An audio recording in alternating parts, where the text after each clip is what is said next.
За та бүхэн дээр өөрөөр хэлбэл өнөөдөр энэ цаг дээр би иргэний талаар шийдвэр үүсгэх ажиллагааны талаар та бүхэнд мэдээлэл хийгээрэй.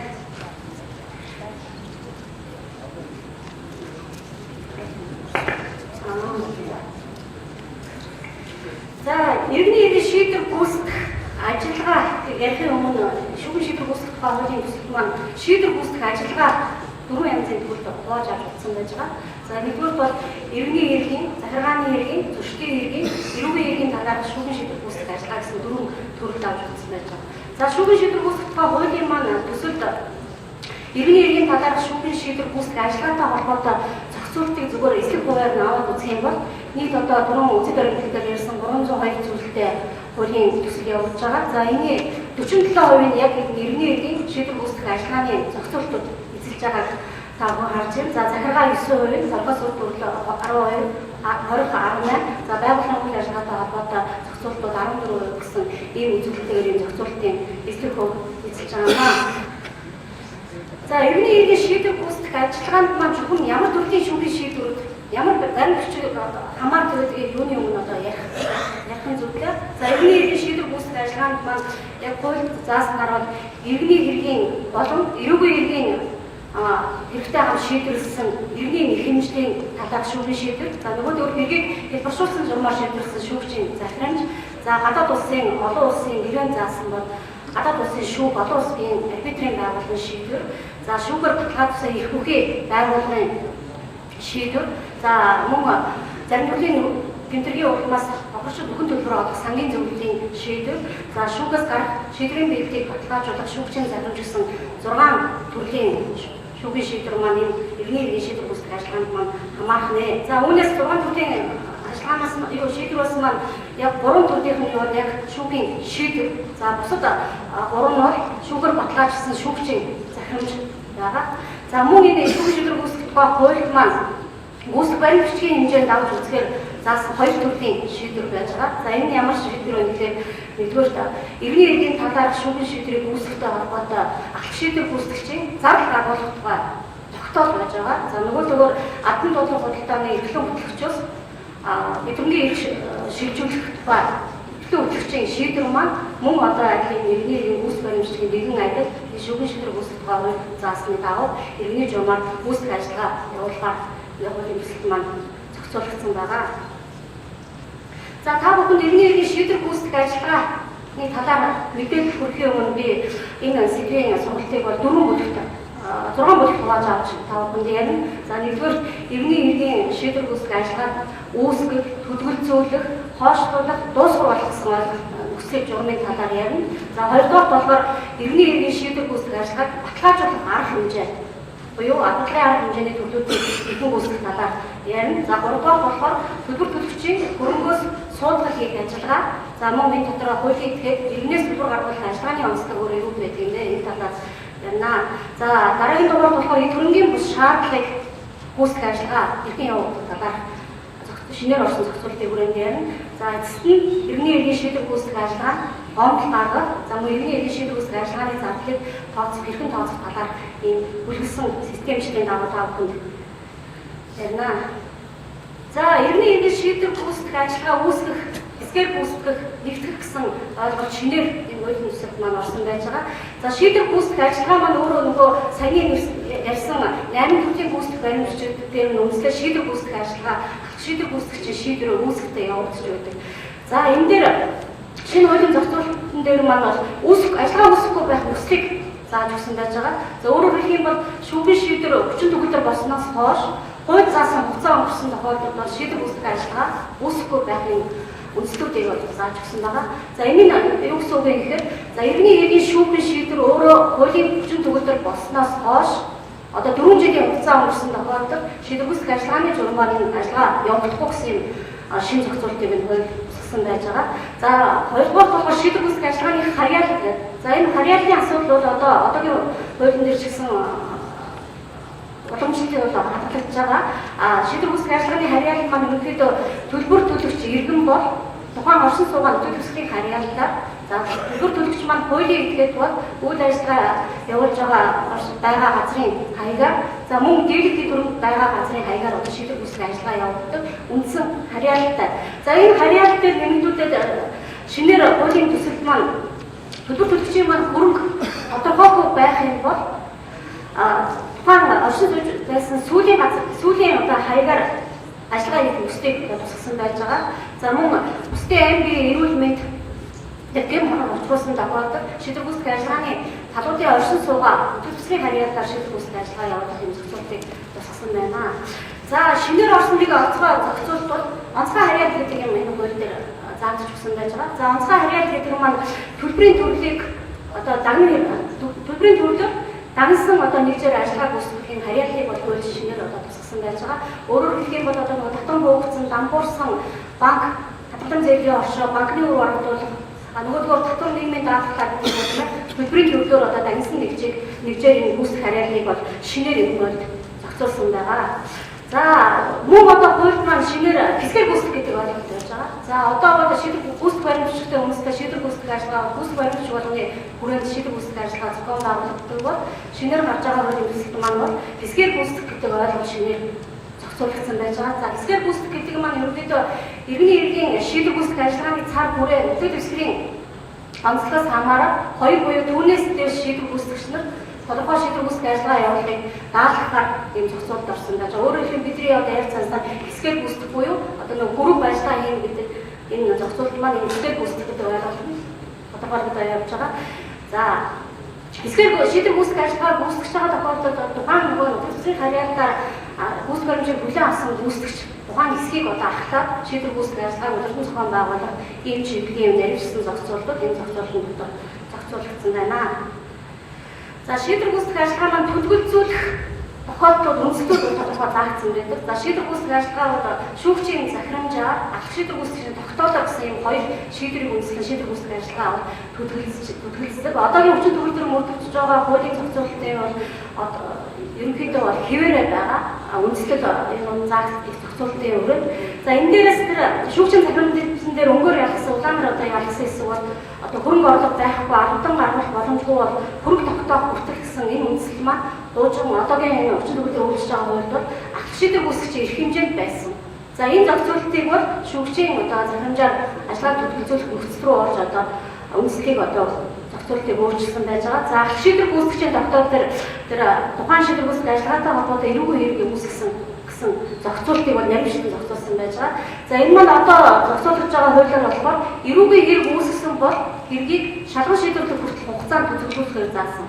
За энэ дээр дээлчүүг тайлбарлалтаа бол тухайн шийдвэр гүйцэтгэх ажиллагаатай холбоотой эрүүгийн хэрэгт одоо ажиллагаа төлөвлөх нөхцөлийг тайлбарсан байдаг учраас энэ чиглэлийн зохицуулалтыг бол одоо хууль шинээр нарийнжсэн зохицуулсан байж байгаа. За дээр нь шийдвэр гүйцэтгэх ажиллагааны нөхцөл журам дээр нэгтгэн гүйцэтгэх гэдэг бас шинэ ойлголт орж ирж байгаа. За нэгтгэн гүйцэтгэх гэдэг маань нэг төлбөр төлөгчд холбогдох хэд хэдэн гүйцэтгэх ажиллагааг нэгтгээд ажиллагааг нэгтгэн гүйцэтгэх юм ажиллагаа явуулна. За энэ ажиллагааг нэгтгэх шийдвэрийг эрхбий субъект гаргана. За улсын хэмжээнд улсын ерөнхий гүйцэтгэгч за орон нутгийн хэмжээнд бол шийдвэр гүйцэтгэгчийн эрхийг гаргаа явуулах юм аа. За шийдвэр гүйцэтгэх ажиллагааны ерөнхийдөө эрх бүхий субъектүүдийг одоо дурдах юм бол энэ шийдвэр гүйцэтгэгч за дээр алах шийдвэр гүйцэтгэгч улсын ерөнхий шийдвэр гүйцэтгэгч гэсэн гурван субъект энэ шийдвэр гүйцэтгэх ажиллагаанд бол оролцож оролцдог. За төлөвлөжүүлэхтэй холбогдуулаад нэгтгэн гүйцэтгэхийн шийдвэр гүйцэтгэх ажиллагааг төлөвлөжүүлэх ойлголттой холбогдуулаад бас шийдвэр гүйцэтгэх ажиллагааг бол бүхэлдэн буюу хэсэгчлэн төлөвлөжүүлэх гэсэн ойлголт бас шинэ хуулиар заасан байж байгаа. За энэ дээр ямар тохиолдолд шийдвэр гүйцэтгэх ажиллагааг хэсэгчлэн төлөвлөжүүлэх үндэслэл бий болохын ямар тохиолдолд нь ажиллагааг одоо бүхэлдэн төлөвлөжүүлэх юм шаардлага үүсгийн энэ бол бас хуулийн төслөөр нарийнчлаад зохицуулсан зохицуулалтууд тусгадаад явж байна. За дараагийн дугаар шийдвэр гүйцэтгэх ажиллагааг хойшлуулах дуусгах болгох. За шийдвэр гүйцэтгэх ажиллагааг хойшлуулах гэсэн ойлголт бол шийдвэр гүйцэтгэх шүүхийн шийдвэр гүйцэтгэх байгууллагууд байгаагүй. За энэ зохицуулалт маань шинээр орж ирж байгаа.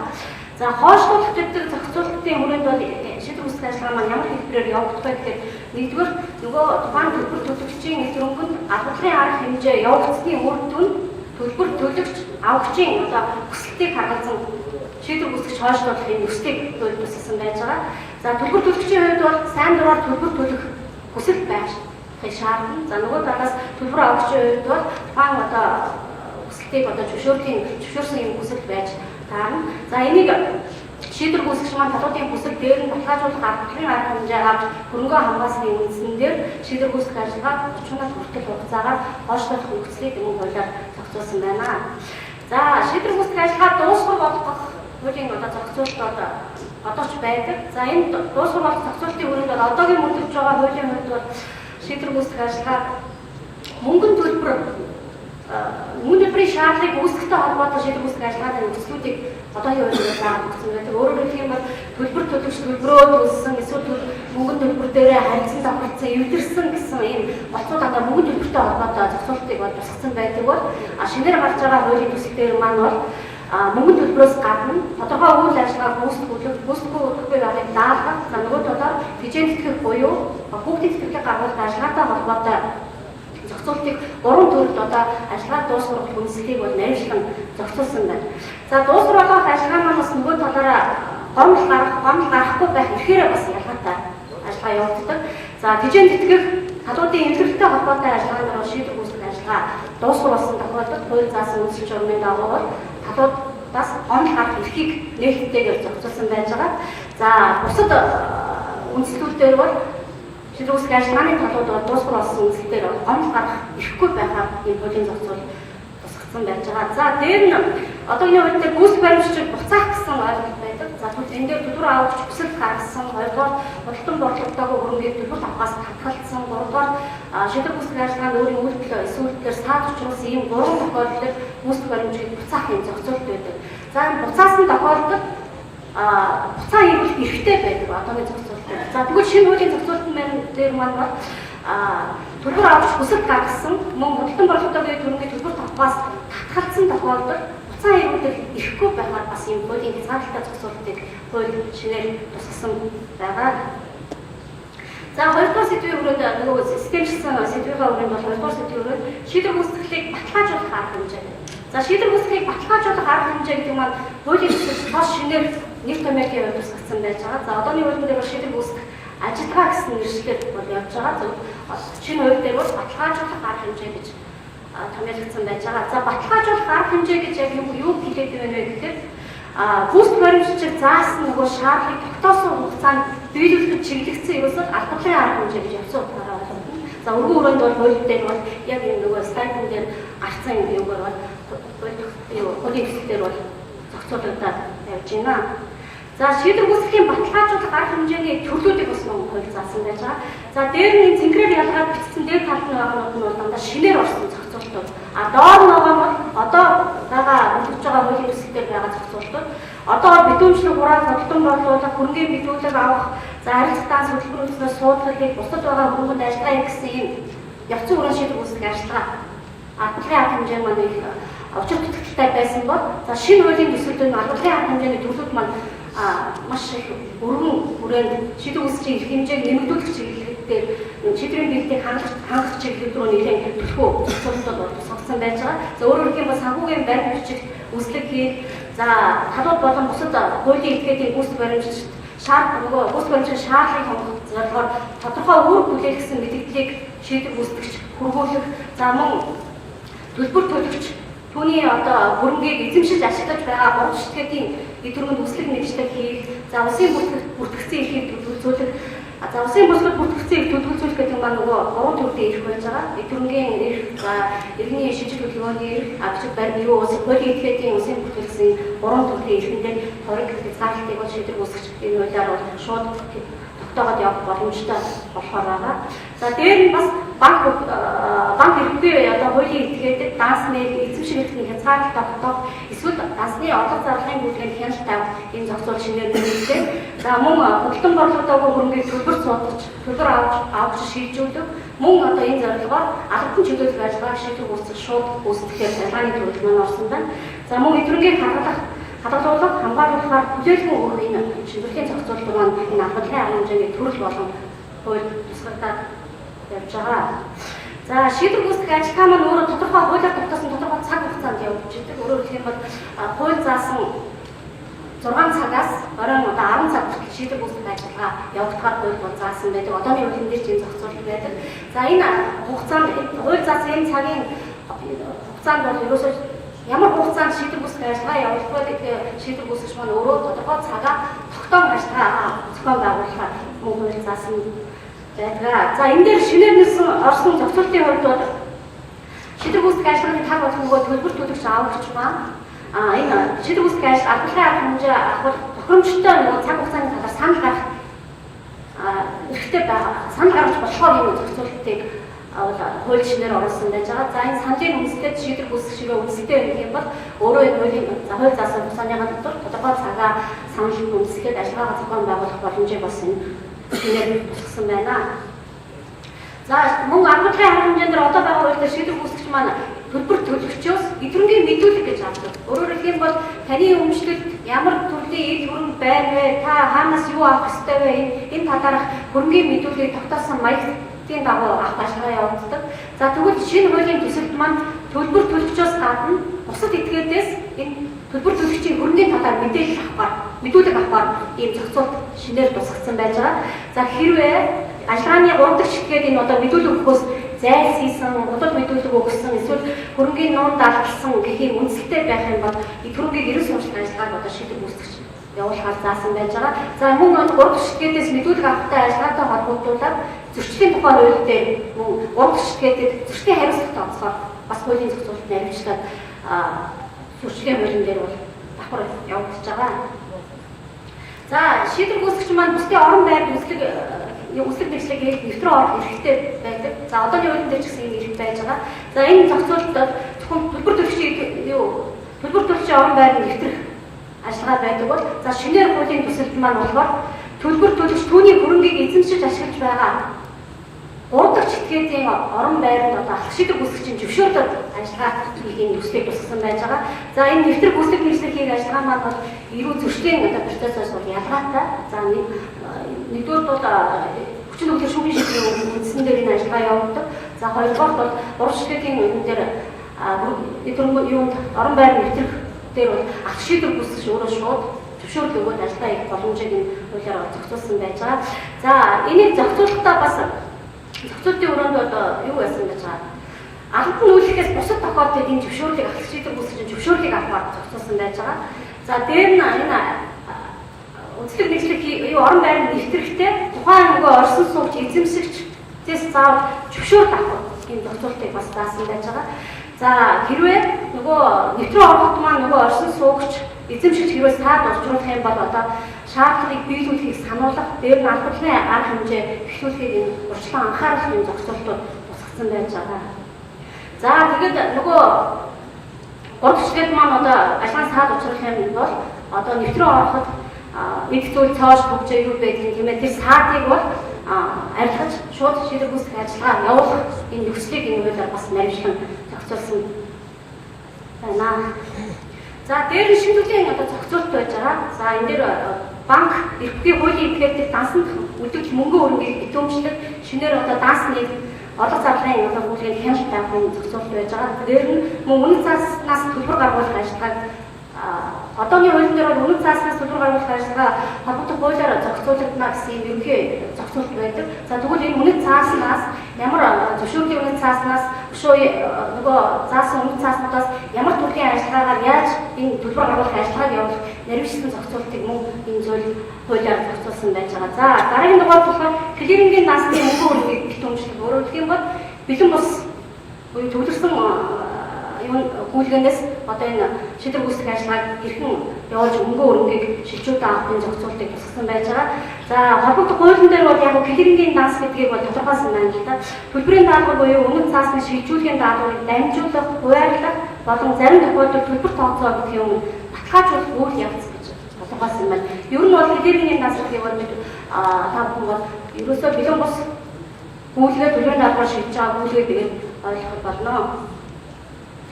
За дээр нь шийдвэр гүйцэтгэгч маань одооны хуулиар бол ерөөсөө нутгийн захиргааны болон эдгэргийн бүртгэлийн байгууллагаас давхар авах замаар төлбөр төлөгчийн эд хөрөнгийг одоо олж тогтоох юм ажиллагаа явуулахаар хууль заасан байдаг. За тэгээд яг бүртгэлгүй эд хөрөнгө байгаа тохиолдолд энэ эрен сурвалж ажиллагаа маань өөр хязгаарлагддаг байдаг. Нөгөө талаар одоо төлбөр авахаас төлбөр төлж ирэх хөрөнгө эрен сурвалж болно гэсэн юм бас хуулийн зохицуулалт одооны хуулиар байж байгаа.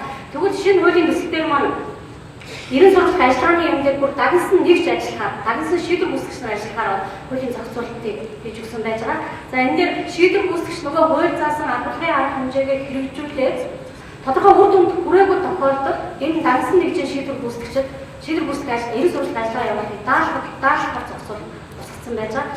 За даалгасан энэ эрен сурвалж ажиллагааг даалгасан шийдвэрийн дагуу энэ эрен сурвалж чиглэл бүхий шийдвэр гүйцэтгэгч маань саяны өмнө ярьсан нөгөө шийдвэр гүйцэтгэлийг баталгаажуулах аргачлалын арга хэмжээг заасан ажиллагаануудаас гадна бас энэ эрен сурвалжтай холбогдуулаад чиг үргийг бас нэмэгдүүлэн тогтоож өгсөн байж байгаа. Өөрөөр хэлэх юм бол одоо эрен сурвалж ажиллагаатай холбогдуулаад олон нийтэд эрен сурвалж ажиллагааны нийтэд зарлага, за хоёрдугаар бол төлбөр төлөгч иргэн хуулийн этгээдийн эд хөрөнгөтэй холбоотой эрен сурвалж ажиллагаанд ач холбогдолтой мэдээллийг төлбөртэйгээр худалдан авах ийм ажиллагаа явуулахаар юм зохицуул тусалсан байж байгаа. За энэ төлбөртэй мэдээлэл авах ажиллагаа маань хууль зүйн дотоод хэргийн сайдын тушаалаар журмалдан зохицуулагдахаар хууль тусгагдсан.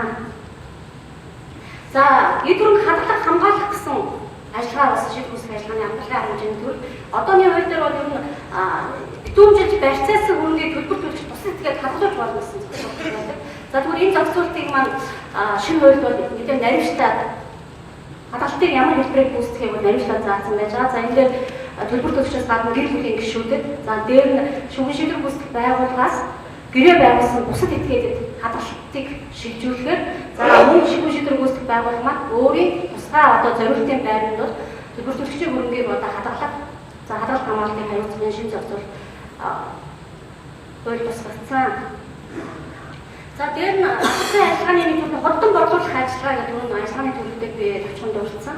За тэгвэл худалдан борлуулах ажиллагаа маань өөрөө албан дуудлага худалдаа, үн хаягдуулах дуудлага худалдаа гэсэн хоёр төрөл хуваагдаж явагддаг. Одооны энэ зохицуулалтын зүйл албан дуудлага худалдаа гэдэг үйл хөдлөх хөрөнгийн хувьд бол одооны хууль дээр үйл хөдлөх эд хөрөнгийн албан дуудлага худалдаа гэсэн нэр томьёолоор байдаг бол за шинэ хуулийн төсөлд бол албан дуудлага худалдаа гэсэн ийм нэршилтэй томьёолсон одоо байж байгаа.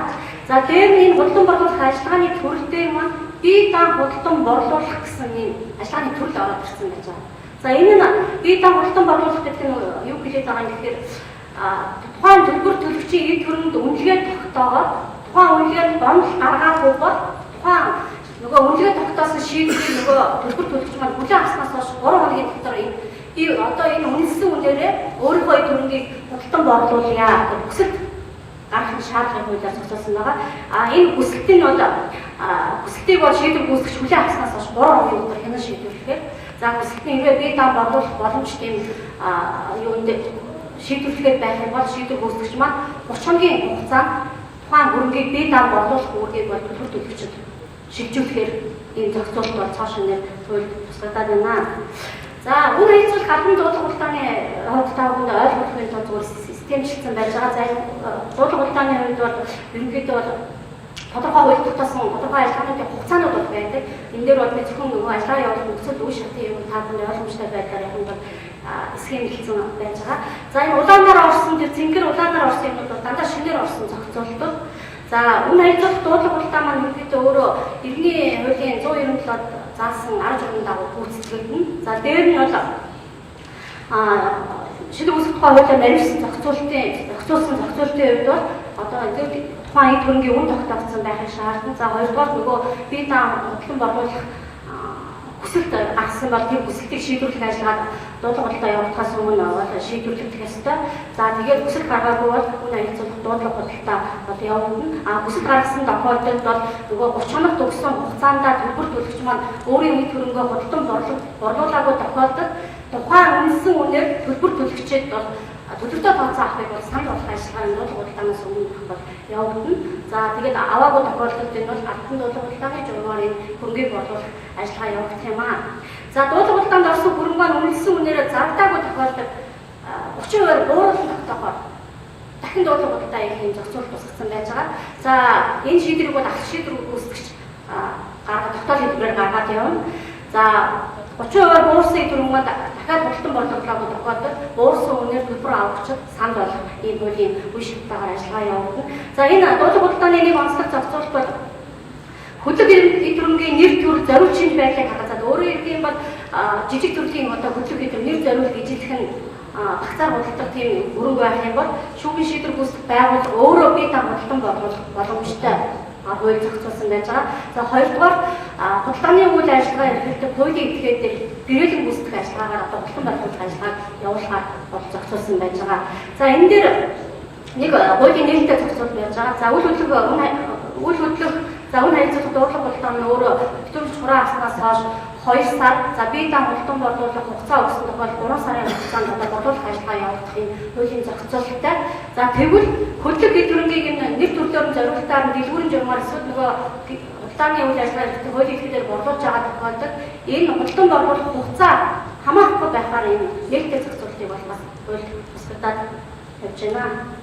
За албан дуудлага худалдаа одоо өөрөөр хэлбэл үйл хөдлөх эдрэмгийн албан дуудлага худалдаа. За үйл хөдлөх эдрэмгийн албан дуудлага худалдааны хувьд бол албан дуудлага худалдааны зүйл маань өөрөө юу байх вэ гэдгийг хууль тусгaalаа заасан. За энэ дээр үйл хөдлөх хөрөнгө, за үнэт цаас, эдийн бус хөрөнгө, төв соёлын дурсгалын үйл хамаарах үнэт зүйл, за тушаал зөвшөөрлөгийн эрх, за мөн төлбөр төлөгчийн бусдаас авах шаардах эрхийг энэ албан дуудлага худалдааны журмаар худалдан борлуулахаар дуудлага худалдааны зүйл байгаар хууль бас тодорхойлсон байгаа. За дуудлага худалдааны одоо системчдийн хувьд бол дуудлага худалдаа маань бол анхны хоёр дахь дуудлага худалдаа гэсэн хоёр төрөлд хуваагдаж явагддаг байгаа. За одоо ч гэсэн ийм зохицуулалттай байж байгаа. За мөн одоо ингээд өнгөөр ялгагдсан зохицуулалтууд бол дандаа шинээр орсон зохицуулалтууд байж байгаа. За энэ дээр мөн эдрэмгийн үнийг тогтоон. За үн тогтоосноо дараа бол дуудлага худалдаанд орох доод үн гэж ойлголт байдаг. За одооны Иргэний хуулийн 174-ийн 4 дээр бол доод үнийг 50%-аар тогтоохоор энэ хуулийн зохицуулалтаа яг тэр журмын дагаа дуудлага худалдааны үнийг дуудлага худалдааны доод үнийг тогтоохоор энэ хууль заасан байж байгаа. За өөрөөр хэлбэл доод 50% гэдэг маань нөгөө анх үнэлэгдсэн үний 70%, хоёр дахь дуудлага худалдаанд 50%-аар доод үн тогтоогоод оролцогч маань бол доод үнээс дээшээ дээд үн рүү өсгөн дуудлага зарчмаар энэ дуудлага худалдаа маань явах гэсэн үг юм аа. За мөн дуудлага худалдаа болохоос өмнө нөгөө түрүүний яриад байсан бие даан борлуулах бас боломжийг бол төлбөр авахч олгосон байгаа. Ерөөсөө дуудлага худалдаанаас өмнөх шатнд бол төлбөр төлөгч маань өөрийн хөрөнгөө бие даан борлуулах боломж бол өргөн нээлттэй байна. За дуудлага худалдаагаар худалдан борлогдоогүй хэд хөрөнгийг борлогдоогүй тохиолдолд төлбөр санал болгох ажиллагаа явагддаг. Тухайн одоо төлбөр авагчийг өөрийн төлбөртөө санал авах. Төлбөртөө тооцоо авахыг санал болгох ажиллагаа явагдана. За энэ санал болгох ажиллагаа маань 3 төрлөөр хуваагдаж байгаа. Нэгдүгээрт одоо тухайн үнэлэгдсэн үний 50%. Өөрөөр хэлэх юм бол хөрөнгө 10 төгрөгөөр үнэлэгдсэн бол дуудлага худалдаагаар зарагдаагүй тохиолдолд 5 төгрөгөөр та төлбөртөө аваарай гэсэн нэгдүгээр зарчмын өгч явагдана. За хоёрдугаар барилцаа буюу дундын өмчтийн төрөнгөндөр ажиллагаа явагдаад энэ дуудлага худалдаагаар борлогдоогүй тохиолдолд бүр анх тогтоосон 10 төгрөгөөр авах ийм санал болгох ажиллагаа явагдана. За 3 дугаар шаардах эрх байгаа. Энэ бол одоо бит бус өөрөөр хэлэх юм бол төлбөр төлөгчийн бусдаас авах гэсэн үг. За хэрвээ энэ бусдаас авах авлагыг энэ дуудлага худалдааны журмаар одоо борлогдоогүй тохиолдолд бүр нөгөө 2 төгрөгөөр авах. Юу л 5 төгрөг нөгөө эхнийх нь 10 төгрөгөөр байсан юм 5 төгрөгөөр яжсэн бол бүр 5 төгрөгийн талаар 2.5 төгрөгөөр авах ийм шаард 3 төрлийн юм бол ажиллагааны зохицуулалт тусгагдсан байна.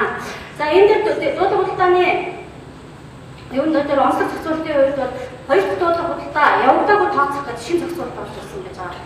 Одооны энэ хууль дээр бол ерөөсөө энэ төрлийн зохицуулалт байхгүй. Ямар тохиолдолд хоёр дахь дуудлага худалдаа явагдаагүй тооцох юм бэ гэдэг үндслийг бас зааж өгсөн гэж байгаа. За нэгдүгээр нөгөө оролцогч маань ирээгүй, хоёрдугаар нөгөө хоёр оролцогч ороод нэгнийхээ үнийг өсгөн дуудаагүй, үнийн өрсөлдөөн гараагүй тохиолдолд явагдаагүй тооцохоор, за гуравдугаар бол дуудлага худалдаагаар ороод нөгөө хөрөнгийг худалдан авсан, одоо өөрөөр хэлбэл дуудлага худалдааны ялагч маань тогтоосон хугацаанд төлбөрөө өгөөгүй тохиолдолд бол хоёр дахь дуудлага худалдаа явагдаагүй тооцохоор юм хуулийн зохицуулалт заасан байж байгаа. За дээр энэ дээр бас нэг онцлог зохицуулалт нь бол анхны ялагч маань төлбөрөө хийгээгүй тохиолдолд бол дараагийн үний санал хийсэн, хоёр дахь үний өндөр санал хийсэн санал бас нөгөө дуудлага худалдааныхаа хөрөнгийг санал болгох ийм бас ажиллагаа хэлээр бол заасан байж байгаа. Хэрвээ хоёр дахь хүн тухайн төрөнгийг авахаас татгалцсан тохиолдолд бол хоёр дахь дуудлага бодолтоонд бол бүр анхны одоо доогон буюу 70% тухайн хөрөнгөний үнэлгээний 70% дахин дуудлага бодолтоо явуулах энэ нөхцөлийг хууль заасан байна. За дээр нь бас нэг онцлог зохицуулт байгаа. Төлбөр төлөгч маань дуудлага бодолтоо болохоос өмнө нөгөө үн тогтоосон хөрөнгөн дээр нөгөө хашийн өөрчлөлт хэрвээ орлоо миний эд хөрөнгө өнгөтэй байна гэдэг юм уу тийм ээ. Төлбөр авахчаас эсвэл хэд өндөр эсвэл хэд доогор үнэтэй байна гэж хүсэлт гаргаад энийг бол дахин үнэлгээ хийх боломжийг ус хуулиар зохицуулсан байж байгаа. Одооны үед бол энэ дахин үнэлгээ гэсэн ойлголт нь бол байдгүй. Яг тодорхой хугацаанд бол дахин үнэлгээ өчнгөө болсон эсвэл нөгөө эдгэрэнгийн чанар байдлаас хамааран дахин үнэлгээ хийх бол асуудал байдаг. Хуулинд бол одоо шинээр бол хашийн өөрчлөлт байх юм бол үнэлгээ тогтоосноос 6-аас багагүй хугацаанд дахин үнэлгээ тогтоох хүсэлтэй төлбөр төлөгч төлбөр авахч ингээд гаргах юм зохицуултыг бол бас энэ дуудлага бодолтооны зохицуултын дээр шинээр тусгаад явж байна. За дараагийн нэг яг бүлэг сэдв маань төлбөр төлөгчдийн хөрөнгөө суудгал хийх ажиллагаа гэх. За энэ суудгал хийх ажиллагаа гэдэг маань болохоор төлбөр төлөгчийн ямар эд хөрөнгөнд яаж ажиллагаа явуулах энэ арга хэмжээг зааж байгаа. За өөрөөр хэлэх юм бол одоо битүүмжиж хураасан түрүү нөгөө аргатрын арга хэмжээнүүд явуулсан хөрөнгөн дээр маань хөрөнгөнөөс маань төлбөрийг хэсэгчлэн хангах эсвэл бүгд нь хангах чиглэгдсэн энэ ажиллагааг бол энэ суудгал хийх ажиллагаа гэдэг байгаа. За энэ суудгал хийх ажиллагааны хувьд бол ерөнхийдөө төлбөр төлөгчийн хөрөнгөнд ямар дараатай ажиллагаа хийх хүслийг заасан байж байгаа. Нэгдүгээр болохоор бэлэн бус мөнгөнд нэг төрөнд бол шийдвэр үүсгэх ажиллагаа явуулсан. За хоёрдугаар бол бусад хөрөнгөнд гэсэн энэ дараатай шийдвэр үүсгэх ажиллагаа явуулах нэ. За энэ дээр бас нэг анхаарах асуудал болохоор гүйцэтгэх баримтчид тавигдах шаардлага гэдэг хуулийн маань энэ дээр гүйцэтгэх баримтчид тавигдах шаардлагуудыг одоо үндслүүдийг зааж өгсөн байгаа. Өөрөөр хэлбэл нөгөө шүүхийн шийдвэрт ямар эд хөрөнгө орлогоос төлбөр гаргуулныг шүүх өөрөө заана гэсэн. За энэ шүүх шийдвэртээ тухайн төлбөр төлөгчийн хөрөнгө орлогоос гаргуулахыг тусгаар нь заагаад өгсөн тохиолдолд бол яг энэ дараалал харилцахгүйгээр шийдвэр үүсгэх ажиллагаа маань тухайн шүүхийн шийдвэр заасан хөрөнгөнд ажиллагаа хийх зарчмаар бол шийдвэр үүсгэх ажиллагаа явуулна. За суудгал хийх ажиллагааны маань дотор нь 5 төрөл байж байгаа. Нэгдүгээр тухай төлбөр төлөгчийн эзэмшлийн мөнгө хөрөнгө, үнэт цаас, одоо бусад хөрөнгөнд суудгал хийх. За нөгөөгөөр цалин бүсгийн хөлсөндөө адилхан орлогоос суудгал хийх. За гуравдугаар төлбөр төлөгчийн бусдын эзэмшилд байгаа хөрөнгөнд ажиллагаа хийх. За дараагийн дугаар болохоор төлбөр төлөгчийг бичлэн оролцуулахгүйгээр төлбөр төлөгчийн зардлаа түүний нэрийн өмнөөс одоо шүүхийн шийдвэр заасан шаардлагыг гүйцэтгэх. За дараагийн дугаар болохоор тодорхой хөрөнгийг одоо төлбөр төлөвчөөс гаргуулж авахч шийдвэрлэх, эсвэл тодорхой төрлийн үйл ажиллагааг гүйцэтгүүлэхгүй байхын даалгасан шийдвэр үүсгэхтэй холбоотой зохицуултууд энэ суудгал хийх ажиллагаанд маань хамаарна. За энэ төрлийн зохицуултууд бол хуулийн дээр угаасаа нарийнхан тусгацсан учраас би энэ зохицуултын онцлогийг тавьсан яриад явъя. За энэ суудгал хийх ажиллагаа маань дотроо бас иргэнээс төлбөр гаргуулах, хуулийн хэлбэрээр төлбөр гаргуулах гэдэг одооны үйлдвэрч байгаа. Яг энэ зохицуултын дээр болохоор онцлог байх зохицуултын таагүй тайлбарлая. За энэ дээр иргэнээс төлбөр гаргах мөн одоо нөгөө ажиллагааны дараалт хөрөнгөнд ажиллагааны дараалтыг тогтоосон байж байгаа. Бэлэн мөнгө хадгалан харилцаатсан байгаа мөнгнөөс за өмчлөлийн хөрөнгөөс дундаа буюу хэсгээр хамгийн сүүлд бол дундаа буюу хэсгээр хамтран өмчлөх гэдэг мөнгөнд хамгийн сүүлд ажиллагаа явуулахын дараалтыг тогтоосон байж байгаа. За хуулийн этикетээр мөн одоо бас ажиллагааны дараалт тогтоосон бас нөгөө мөнгө хөрөнгө за тэгээ үйлдвэрлэлд нь шууд хамаарахгүй хөдлөх хөрөнгө үнэт цаас бэлэн бүтээгдэхүүн за мөн үйлдвэрлэл шууд хамаарахгүйгээр хөрөнгөний эрхүүд за дараагийн дугаар болохоор үйлдвэрлэл хамаарах үйл хөдлөх хөрөнгө за хамгийн эцэст нь шууд хамаарах үйл хөдлөх хөрөнгө параметраар түүхий оногдох хөрөнгө гэсэн ийм дарааллаар ажиллагаа явуулахаар бас зохицуултын онцлог байна. За дээр нь хуулийн этикеттэй холбоотой хоёр төрлийн онцлог зохицуулалт орсон байж байгаа. Өөрөөр хэлэх юм бол төлбөр төлөгч иргэн маань өөрөө аж ахуйн үйл ажиллагаа гаргах үүсгэж байгаа тохиолдолд мөн энэ хуулийн этикетээс төлбөр гаргуулах ажиллагааны журмаар үүсгэхэд ийм нарийнхан зохицуулалт тусгагдсан байна. За хоёрдугаар болохоор хуулийн этикетийн төлбөр хүртэхгүй тохиолдолд үүсгэн байгуулагч хувь эзэмшигчдээс төлбөр гаргуулах ажиллагааг зохицуулсан байж байгаа. Өөрөөр хэлэх юм бол тухайн нөгөө үүсгэн байгуулагч хувь эзэмшигч маань хуулийн этикетэд одоо эдгэрэнгийн хариуцлага ямар хэмжээгээр хүлээх тухай холбогдох хуулиар өөрөөр хэлэх юм бол компани тухай хууль заасан тэр эдгэрэнгийн хариуцлага хүлээх тэр хэмжээ хэмжээгээр ажиллагаа гүйцэтгэх юм хуулийн зохицуулалт бол хуулийн эдлэг дээр онцлог зохицуулалттай байна. За дээр нь иргэн дээр төлбөрт гаргаж болохгүй хөрөнгө орлогыг бол зааж өгсөн байдаг. Өчтөр юун дээр прокурорын юун дээр ярин дагшуулсан зөрчилдөр. За энэ дээр одоо хуулийн дээр хөрөнгө орлогыг зааж өгсөн байгаа. Ямар хөрөнгийг төлбөрт гаргаж болохгүй, ямар орлого дээр нь ажиллаа хийж болохгүй гэдэг яг энэ слайд дээр харж байгаа зааж өгсөн байж байгаа. За энэ дээр хөрөнгөний хувьд бол амжиргааны доод түвшиндээ тэнцвүүц гэсэн нэмэлт орсон байж байгаа. Одоо хуулийн дээр болохоор амжиргааны наад захын хэрэгцээг хангах гэдэг томьёолсон байдаг. За тэгвэл энэ юм дээр бол амжиргааны доод түвшиндээ тэнцэх гэсэн энэ томьёолоор шинээр орсон байна. За ордын хувьд бол хөгжлийн бэрхшээлтэй иргэн тэжээн сэтгэж заасан тэжээн сэтгэж заасан тэтгэвэр тэтгэмж, за хүүхдийн болон сургалтын байгууллагын тэтгэлгийн мөнгө, за эрүүл мэндэд хүрсэн хохирлын хүн төлбөр гэдэг 3 энэ улаанаар тодорхойлсон байгаа энэ 3 зохицуул шинээр нэмэгдсэн байж байгаа. Бусад зохицуултууд бол одооны хуулийн зохицуулалтаараа хэвээр явж байна. За дараагийн нэг бүлэг юм маань нэвтрэнгийн бус шаардлагыг хангах иргэний шийдвэр гүйцэтгэх ажиллагаа байж байгаа. За энэ дээр ямар төрлийн ажиллагаануудыг нэвтрэнгийн бус шаардлага хамаарах гэхээр орон байр барилгаас нүүлгэн гаргах, агуулгах сав газар чөлөөлөх, барилга байгуулах хэмжээг нураах энэ шийдвэрүүд хамаарна. За хоёрдугаар болохоор төлбөр авахчийг байр, барилга байгуулах нүүлгэн оруулах энэ шийдвэр хамаарна. За гуравдугаар болохоор хүүхдийг одоо эцэг асран амгуулах чаргалсан дэмжлэгт шийдвэрлэх шүүхийн шийдвэртэй холбоотой ажиллагаа хамаарна. За гуравдугаар үнэлгээгээр ажлаас халагдсан, чөлөөлөгдсөн, өөр ажил шийдвэрлэн томилсон шийдвэрийг үүсгэхтэй холбоотой энэ дөрвөн төрлийн ажиллагаа бол нэвтрэнгийн бус шаардлагын ажиллагааны төрөлд хамаарах нэ. За энэ ажиллагаатай холбогдуулаад онцлог зохицуултыг та бүхэнд хэлье.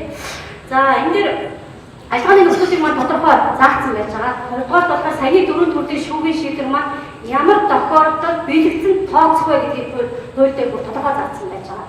За нэгдүгээр бол шийдвэр үүсгэж маань энэ төрлийн ажиллагаа явуулахдаа тухайн хариуцагч буюу төлбөр төлөгчид сайн дураар биелүүлэх хугацаа тогтоох байж байгаа. За тогтоосон хугацаанд биелүүлээгөө тохиолдол сануулах ажиллагаа явуулна. За биелүүлээгөө тохиолдол албан гүйцэтгэх одоо ажиллагаа явуулах нэ. За шийдвэр гүйцэтгэх ажиллагааны онцлог мөн шаардлагатай явуулах шаардлага үүссэн юм шаардлагатай тохиолдолд бол энэ хугацаа тогтоох сануулах ажиллагаа явуулахгүйгээр шууд албаны арга хэмжээ гүйцэтгэх юм хуулийн зохицуулалт бас онцлог бий. За орон байрны хувьд бол ямар тохиолдолд шийдвэр гүйцэтгэх ажиллагаа дуусгар болсон тооцоохыг бас хууль заасан байна. За энэ дээр ерөөсөө тухайн төлбөр төлөгч буюу хариуцагчийн эзэмших ашиглалтыг эрхийг хориглох. За тэгээд төлбөр авахчийг албан нүүлгэн оруулж хэвийн нөгөө ашиглах боломжийг бүрдүүлснээр юмыг биелэгдсэн тооцоогоор заасан байна. За чөлөөлөх ажиллагаан дээр бол газар чөлөөлөх ажиллагаан дээр нь байгаа барилга байшин юу гэдэг тийм ээ объект байх юм бол тэрийг гүйцэтгэх баримтчийг тусгайлан буулгахаас тусгайлан заасан тохиолдолд энэ буулгах ажиллагаа явуулахаас бусад тохиолдолд нь газар дээр байгаа хөрөнгийг албан буулгах ажиллагаа явуулахгүй байхаар бүр наривчлан ингээд зохицуултыг тусгаад явж байна. За дээр нөгөө чөлөөлөх ажиллагаа явуулаад нөгөө дотор нь байсан эд хөрөнгийг төлбөр авахч нөгөө төлбөр төлөгч маань авахгүй хаяад явсан тохиолдолд 2 сарын хугацаа өнгөрөх юм бол тухайн эд хөрөнгийг албанд худалдан борлуулах энэ эрхийг бол шийдвэр гүйцэтгэгчийн хуулийн зохицуулалтаар олгогдсон байж байгаа. За борлуулсан хөрөнгөөс бол одоо шийдвэр гүйцэтгэх ажиллагааны зардал мөн одоо төлбөрийн гүйцэтгэх баримтчаас нь төлбөрийг одоо төгөл төлөх ажиллагаа явуулахаар энэ хуулийн зохицуулалт байна. За хүүхэд шийдвэрлэх ажиллагааны бол онцлог болохоор татамжтай буюу өөрөөр хэлэх юм бол 7 хоногийн 4-5 сард хүүхдтэй нөгөө салсан гэр бүлтэй эцэг эхийг ууцуул гэсэн юм шийдвэрүүд ирдэг.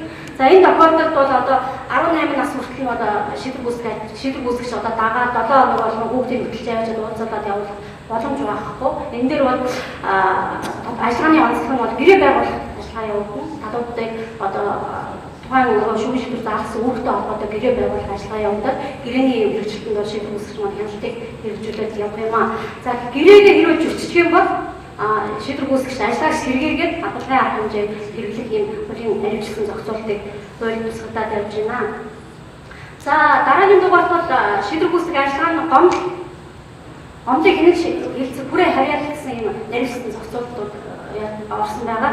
За гомдлын хувьд бол шийдвэр гүйцэтгэгчийг 3 төрлийн юм дээр бол хуульд ямар төрлийн ажиллагааны гомдол гаргах гэдэг зохицуулсан байна. За нэгдүгээр бол шийдвэр гүйцэтгэгчийг татгалзах асуудлаар ерөнхий гүйцэтгэгч гомдол гаргахаар. За одооны хуулийн дээр бол одоо ахлах гүйцэтгэгчд гомдол гаргаад ахлах гүйцэтгэгч гомдлыг хүлээж авахгүй шийдэхгүй тохиолдолд бол шүүгээр шийдвэрлэх ийм зохицуулттай байсан. За тэгвэл одоо шинэ хууль дээр бол шийдвэр гүйцэтгэгчийн дээдсийн албан тушаалтан буюу ерөнхий шийдвэр гүйцэтгэгч гомдол гаргаж тухайн гомдлыг урьдчилан шийдвэрлэх юмар буюу шуурхай шийдвэрлэх боломжийг олгосон зохицуул бий болсон. За хоёрдугаар болохоор иргэний иргэн шийдвэр гүйцэтгэх ажиллагааны талууд тухайн нөгөө түрүүний ярьсан албатрын арга хэмжээтэй холбоотой ажиллагааг зөвшөөрөхгүй байх юм бол тухайн ажиллагаа явагдсан эсвэл өөрт мэдгэцэн өдрөөс хойш 7 хоногийн дотор аль шийдвэр гүйцэтгэж гомдол гаргах нь хуулийн зохицуул туссан байж байгаа. За дараагийн дугаард болохоор хөрөнгөний үнэлгээтэй холбоотой гомдол гаргах зохицуул байна. За энэ хөрөнгөний үнэлгээний мэдгэцнээс хойш 7 хоногийн дотор шүүгд гомдох юм хуулийн хугацаа тогтоосон юм гомдол гаргах хуулийг хуулийн зохицуул тусгагдсан байна. За ерөөсөө гомдлыг хэн шийдвэрлэх субъект маань ерөөсөө 3 хүн байна. Нэгдүгээр шийдвэр гүйцэтгэгчийн үйл ажиллагаатай холбоотой гомдол авах шийдвэр гүйцэтгэгч хэмжээний шийдвэрлэх нь энэ гомдлыг 7 хоногийн хугацаанд гаргах нь авах шийдвэр гүйцэтгэгч маань хувь заасан 14 хоногийн дотор хэмжээ шийдвэрлэх ажиллагаа явагдах нэ. За авах шийдвэр гүйцэтгэгчийн шийдвэр зөвшөөрөөгүй тохиолдолд ерөнхий шийдвэр гүйцэтгэгч гомдлоо гаргана. Мөн авах шийдвэр гүйцэтгэгчийн тогтоолыг бүлээн авснаас хойш 7 хоногийн дотор ерөнхий шийдвэр гүйцэтгэгч гомдлоо гаргах энэ хувь заасан байна. За ерөнхий шийдвэр гүйцэтгэгчийн шийдвэр зөвшөөрөөгүй тохиолдолд шүүгд гомдол гаргах ийм бас хуулийн зохицуултыг тусгагдсан байна. За энэ төлбөр төлөгч болон төлбөр авахчаас гадна шийдвэр гүйцэтгэх ажиллагаанд уудагчдгээд гомдол гаргах нөлөөний зохицуултыг олгосон байж байгаа. Саяны өмнө дурдсан 3 зохицуултыг гомдол гаргаснаас хамаарахгүйгээр уудагчдгээд маань шүүгд гомдол гаргах нөлөөийг энэ хуулийн зохицуултаар олгосон байна. Өөрөөр хэлэх юм бол нөгөө төлбөр хураагдсан эд хөрөнгөний өмчлөх хэрэгтэй холбоотой маргаан усах юм бол шүүгд шууд гомдол гаргах юм байна. Хоёрдугаар бол ажиллагааны улмаас өөрт хохирол учирсан гэж үзэх юм бол хохирлоо нөхөн төлөвлөхөөс шүүхэд нэгж гаргах нь. За гуравдугаар тухайн ажиллагаатай холбоотуулаад үнэлгээ тэгээ худалдан борлуулсан хөрөнгөтэй холбоотой биш ээ түрүүний 3 явсан ажиллагаатай холбоотой гомдол шийдвэрсэн эсхийг хамаарахгүйгээр хөрөнгөний үнэлгээтэй холбоотой гомдлоо шүүхэд гаргаад явах ийм хуулийн зохицуулттай байна. За уудагч эдгээд маань шүүгд ямар хариалтаар гомдол гаргах вэ гэхээр ерөөсө худалдан борлуулсан хөрөнгөтэй холбоотойд гомдол гаргах тохиолдолд тухайн төрөв байгаа газрын шүүгд гомдол гаргахаар хуулийн зохицуулт бас тусгагдаад явж байна. За шүүгд гомдол гаргах нэхэмж гаргах харьяал гэдэг цааш нэрийн хууль дээр зохицуулж өгсөн байгаа. За одоо болохоор тухайн нөгөө шийдвэр гүйцэтгэх ажиллагаа явагдсан. Өөрөөр хэлэх юм бол одоо амиг эсний шийдвэр гүйцэтгэх алба байгаа нөхцөл дэвсгэрийн харьяалаар энэ төрлийн гомдлыг гаргадаг байсан бол одооны шинэ хуулийн зохицуултаар бол энэ гомдлын хүрээ харьяалыг бол нэлээд наривчлан зохицуулж өгсөн байна. За энэ гомдлын хүрээ харьяалыг 3 хэсэг хувааж гаргахаар заасан байж байгаа. За нэгдүгээр иргэний эрүүгийн хамт шийдвэрсэн иргэний хэмжээний талаар одоо мөн хэлбэрсүүлсэн зурмаа шийдсэн шүүгчийн захирамжийг одоо гүйцэтгэж байгаа ажиллагаатай холбоотой гомдлыг бол бүр нөгөө анх иргэний хэргийг эцэслэн шийдвэрлсэн нөгөө анх хэргийг шийдвэрлсэн шүүхийн харьяалаар гомдол гаргахаар заасан байна.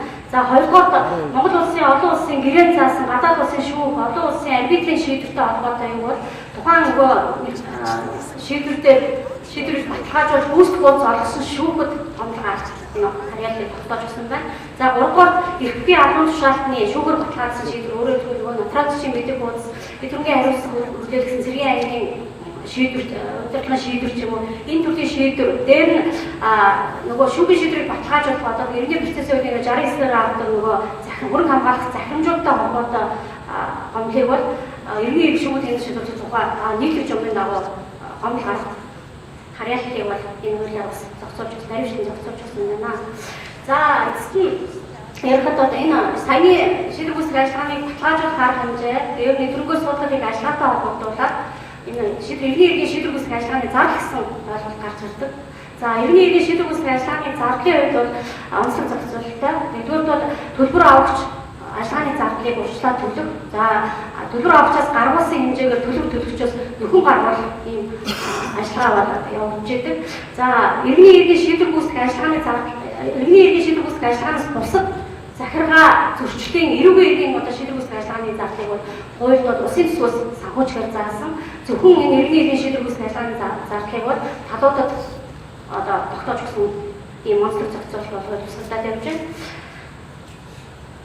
За тэгвэл шийдвэр гүйцэтгэх ажиллагааны зардал гэдэг яг юу ойлгохгүй байдаг. Тэгэхээр шийдвэр гүйцэтгэх байгууллагаас иргэний эргийн шийдвэр гүйцэтгэх ажиллагааг гүйцэтгэхтэй холбож байгаа нөгөө зайлшгүй гарах зардлыг бол энэ иргэний эргийн шийдвэр гүйцэтгэх ажиллагааны зардал гэж хуулиар бас тодорхойлсон байж байгаа. За энэ зардал маань зардал суудан сонцох онцлог зохицуултыг бол бас хууль бусгаалan зохицуулаад явж байгаа.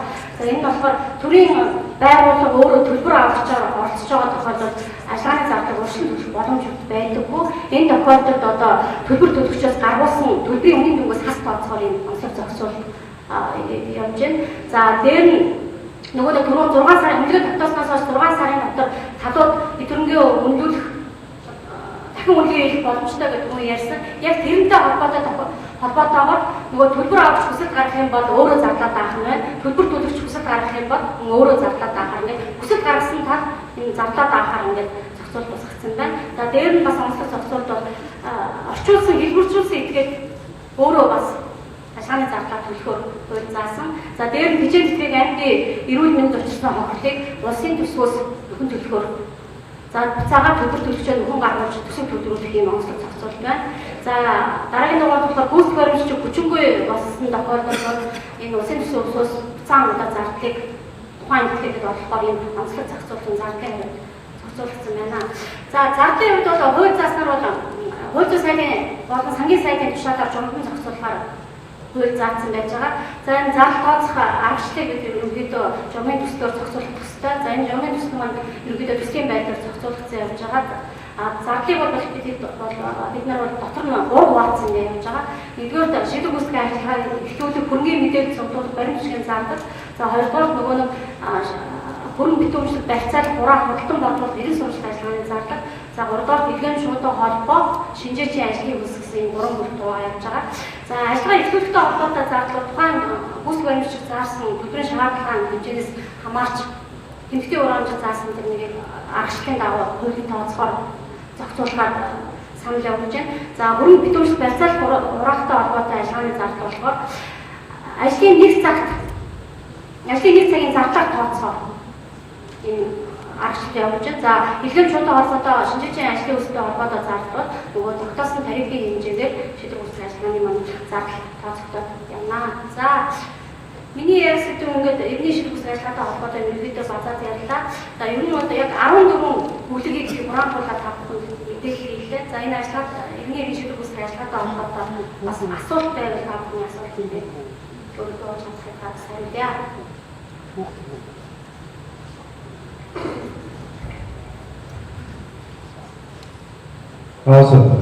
тэр хатан доотлого бодлогоор дээр нэг юм асуух.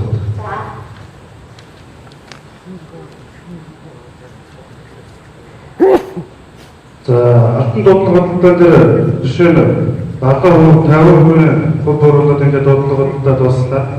Төлбөр авчид одоо санал бодлоо гэж шүү дээ тийм ээ.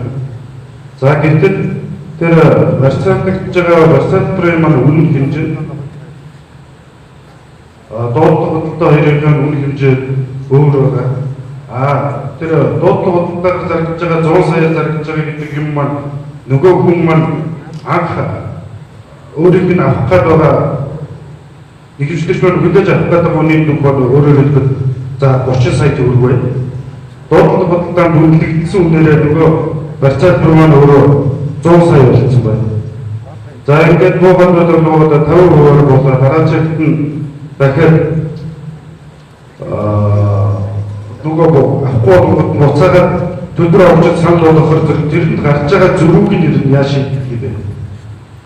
Төлбөр авч одоо 30 саяд эргээд тэр хүн 70 саяг за 50% үнийн дүнгээр гэж бодоход тэр чинь 50 саяар ороод ирлээ. За 30 саяг аваад зөрүүлж нэмээд дахиад 20 сая төлбөр төлөвч төлөх ёстой юм. Энэ ямар чухал байдаг вэ?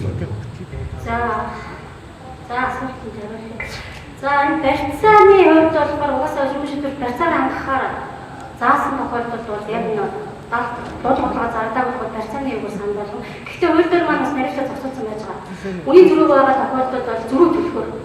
За энэ үндсэн хуулиар угаасаа нөгөө өмчлөгч өөрөө өмчлөг ирэхээр хэрэгжүүлэх шаардлага байдаг. Хоёрдугаар болохоор нөгөө тухайн төлбөр авч өмсгөөгээр бас хөрөнгөч болохгүй гэсэн иргэний үйл нь бас энэ зарчим байдаг.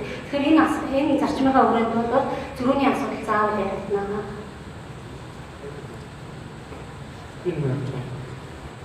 Ингээд одоо энэ дуудлага хугацааны доод үнэлгээ дуудлага хугацаага заасан дараачих нь 2 дугаар нь 50% гэж байна. Тэгээд тогтоосон үний 50%-аар санал болгох нь бол энэ яг логик нь ханаас хараад байгаа юм хэрэг энэ дуудлага хугацаанд 70% санал болгоод хоёр дахь дуудлага хугацаанд 50%-аар санал болгоод энэ ч аавын дуудлага хугацаанд амжилтгүй болсон нөхцөл тэгэхээр хоёр дахь дуудлага хугацаагаар санал болгосон доод нь 50%-аар санал болгох гэж байна. Энэ санал болгохдоо үнэхээр төлбөр авахч 50 сая төгрөг авах гэдэг гэсэн нэг санал болгох гэж байгаа хүн 100 150 гэдэг бүр их тийм үнийн зөрүүний хитэд тийм одоо үнийн өөр байгаа нөхцөлд бол санал болгох ажил явахгүй гэсэн бас нэг юм онцлог зохицуулт байна. Үнэхээр юу гэдэг нь одоо саяны олон сая төгрөгийн зөрүүнээс их олон сая төгрөгийн зөрүүгүү тийм баг зэргийн зөрүүгийн нөхцөл тэр төлбөрийг бол санал болгох шийдвэрлэхдээ зөрүүг нь нөхөн төлснөөрөө өмчлөх хэрэгжүүлснэ гэсэн энэ зохицуулт бол байна. Энэ барьцаа дундын өмчлөлтийн үргийг яагаад энэ барьцааны үргийн анхны үнээр гэсэн юм бэ? Дундын өмчлөлтөөр бол нөгөө дундаа үедээ дундын хэсэг өмчлөж байгаа нөгөө өөр нэг өмчлөгч хэрэг шиг асуудал ярьж байгаа. Энэ хэрэг ямар одоо хамгаалах өмчлөгч асуудал ярьж байгаа. Нөгөө талаа барьцаа яг одоо барьцаа энэ сканыг одоо барьцаалаад энэ барьцаа энэ сканаар одоо өөрийн нөхцөлөд хангуулна гэх гэрээ заасан энэ нөхцөл энэ сканыг бид нар одоо тэр гэрээндээ одоо энэ хэрэгцээ харилцааны оролцогч нар өөрсдийнхөө хүсэл зорилгыг гэрээгээ байгуулад энэ сканаар өөрийнхөө нөхцөлийг хангуулна гэх ийм тодорхой хэмжээнд үнэлээд гэрээндээ заасан нөхцөл бид нар энэ бусад ерөнхий зохицуулалттай адилхан 50% буулгах шаардлага байна. Яг гэвэл барьцаалагч өөрөө эрсдлээ үнэлээд эрсдлээ тооцоолоод тэр гэрээний харилцаанд ороод одоо тэр скан гэдэг хэдэн хөрвөл тохирцсон учраас бид нар ямар ч гэсэн 50% буулгах гэсэн тийм логикийг барьсан. Тэр ахуйн зөвлөсөн нэг бодлоо. Тэгэхээр энэ 4 жил гэдэг нэг хугацаа байсан тийм. Шүүхийн шийдвэр гараад гүйцэтгэх болсон бичигдээд гарчаад байхад шийдвэр гүйцэтгэх тодорхой ажиллагаа нэггүй ажиллагаа жил 2 жил болчиход нөгөө жилээс хасаад байх уу? Биш ээ. Энэ болохоор юу аахгүй юу? Шүүхийн шийдвэр гарснаас хойш шийдвэр гүйцэтгэх байгууллагад ирэх хугацаа. Ажиллагаа үүсгэх хугацаа. Тэрнээс нэгэн ирээд ажиллагаа үүсгээд явж байгаа тохиолдолд хугацаа болно. Энэ дээр яг бас дахиад шалтгаан тусны юу гэхээр яг иргэний хэргийн талаар шүүхэн шийдвэр үүсгэх ажиллагаа иргэний хэрэгцээ харилцаа угаасаа одоо оролцогч нь өөрөө хүсэл зорилгоо илэрхийлээд иргэний хэрэгцээ харилцаанд орж байгаа. Тэгэхээр дээрээс нь шүүхийн шийдвэр одоо өөрийнхөө эрхийг зөрчигчлөөгүй шүүхэд хандаа шүүхэд ирэхээс эргэлзэхээр шийдвэр гарчаад тэр шийдвэрийг би халтад илүүлэх хэсэг нь мөн талуудын өөрсдийнх нь эрхээ хэрэгжүүлэх хэсэг асуудлын хүрээнд орж байгаа. Тэгэхээр өнөөдөр 4 жил 3 жил 2 жил гэж одоо ингээд шийдвэрийг нь онцгой шалтгаалж заагаад тэгэхээр тэр дөрөв олгогдсон хуулиар олгогдсон 4 жил ерөнхий хуулиар хууль хугацаанд 10 жил шүү дээ. Гэхдээ энэс бид нар багаж тогтоож байгаа 4 жил гэвэл нөгөө шүүх шийдвэр халтад биелүүлэх хэсэг хүсэлтэй гарах хэсэгтэй ерөнхий хэрэгжүүлэх хугацаа энэ хугацаанд тэр үүргээ хэрэгжүүлэх бол одоо юу гэдэг тэр шийдвэр маань одоо ажиллагаа үүсэхгүй гэсэн. Тэгэхээр ажиллагаа үүсгэсэн нөгөө төлбөрлөхөөс зайлсхийж одоо хөрөнгөө нугаад энэ тохиолдолд энэ хугацаанд хамаахгүй. Ажиллагаа төлөвлөсөн юм уу ажиллагааг дуусгах болсон дахиад сэргээж байгаа нөхцөлд энэ 4 жил бол тэр төлөвлөсөн юм дуусгах болсон хугацаанаас дахиад 4 жилд тоологдол явна гэсэн. Тэгэхээр энэ яг байгууллагын албаарч 3 давуу ажиллагаанаас төлбөр төлөгч надад 3 давуу ажиллагааны хугацаа хамаарна. Тэгэхээр нэг хуучин дээр бас яг нэг хугацаа хизээс яаж таахгүй гэдэг нь зөвхөн нь болсон. Тэр нэг ажиллагаа үүсгээ явж ирсний дараа төлбөр төлөгч маань зайлсхийс өгүүлбэр авах юм бол зайлсхий төлбөр төлөгчийн хаяг хэмжээг давтаж 3 гэм давтаасны дараа хугацаа тоологч нь бас нэг тодорхой наривчсан зохицуултууд бол сүүлийн дээр байгаа. Энэ 4 жил мэл бол ерөөсөө шүүхээс ажиллагаа шийдвэр үүсгэх байгууллага төс баримт шиг ирээд ажиллагаа үүсгэхийн хугацаа гэх юм. Тэр хатнууд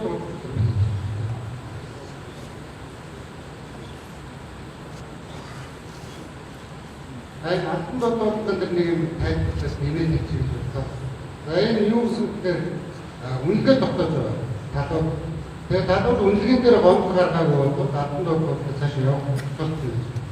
За үнэлгээнд дээр гомдол гаргаагүй бол төлбөр төлөвчтэй өөрөөгөө хөрөнгөний өөрөөгөө санаачтай бочмын программаар ийм зохицуулт байгаа.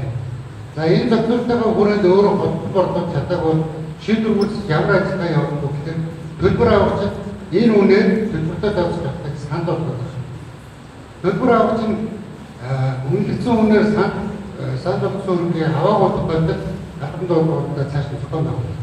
Ийм зөвлөлт байна. тэгэхээр тэр хойшоо яваад 50%, 70% бид нар санал болгоод байна гэдэг чинь урд нь бид нэр боломжийг хангаж өгч байгаа. Доод удаагаас залууд өмнөнөөс хойш. Тэр нь бол энэ нэг зүйл.